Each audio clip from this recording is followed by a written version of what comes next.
nem tudtuk, hogy ismertet vagy ismeretlen alapítványt vagy szervezetet választunk, és végül örülök, hogy így döntöttünk, mert hogy ismerős emberek között lehetünk. Az Egyesületről annyit szeretnék elmondani, hogy 2003-ban alakult, azzal a céllal, hogy a megyébe az autista gyerekeket nevelő családokat, szülőket összefogja.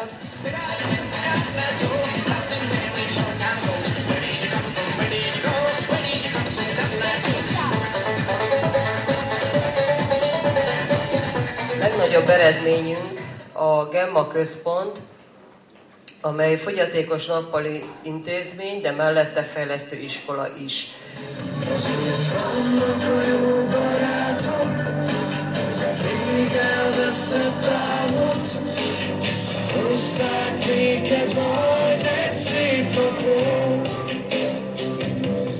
Kitaláltuk, hogy tényleg valami hasznosat szeretnénk csinálni, és nem szeretnénk valami egyszerű dologgal elintézni, hanem ha már csinálunk valamit, az jó legyen. És szerintem ez megvalósult.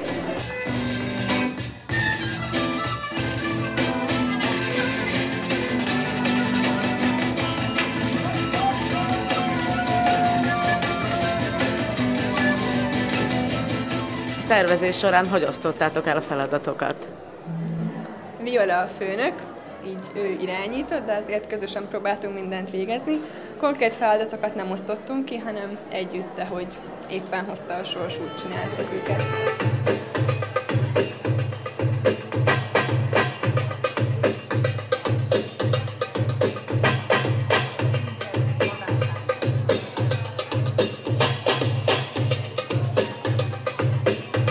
Nem is beszéltünk konkrétan meg dolgokat, hanem így, hogy ötletbőrzde volt, ez a brainstorming volt, hogy mindenki bele mit gondol, hogy mit szeretnénk megvalósítani, és akkor aztán jött egy jótékonysági koncert ötlet. Én ismertem a Ronynak az egyik munkatársát, és tőle kérdeztem rá, hogy nem lenne gond. Ő szerencsére azt mondták, hogy nem, sőt, szívesen várnak is minket.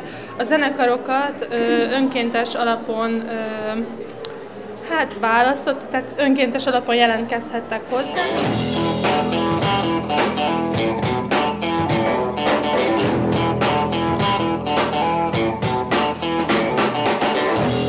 Egyértelműen voltak konfliktusok, de a csapatnak sikerült ezt megoldania és helyrejönnie, és ezek után pedig újult erővel folytatnia további munkát.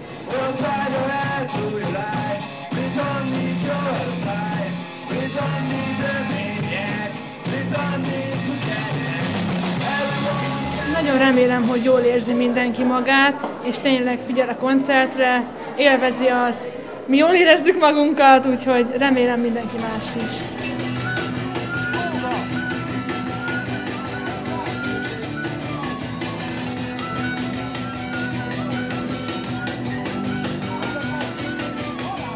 Tudtok-e valami tanácsot adni azoknak, akik a továbbiakban szeretnének ilyen jótékonysági programot szervezni?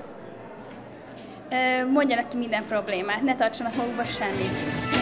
Iszom, mindig iszom, soha ki nem józanodom. Árok, keskeny árok, nem gondoltam, hogy így járok.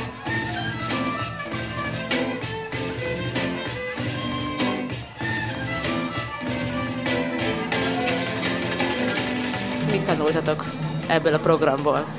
Megtanultuk, hogy csapatban működni nagyon fontos, és nehéz, de muszáj. És jó is, csak vannak konfliktusok, amit legyőztünk, és szerintem a csoportunk ezáltal még erősebbé vált. És ez volt az egész kurzusnak a lényege, a csoportmunka. És szerintem ez nekünk sikerült.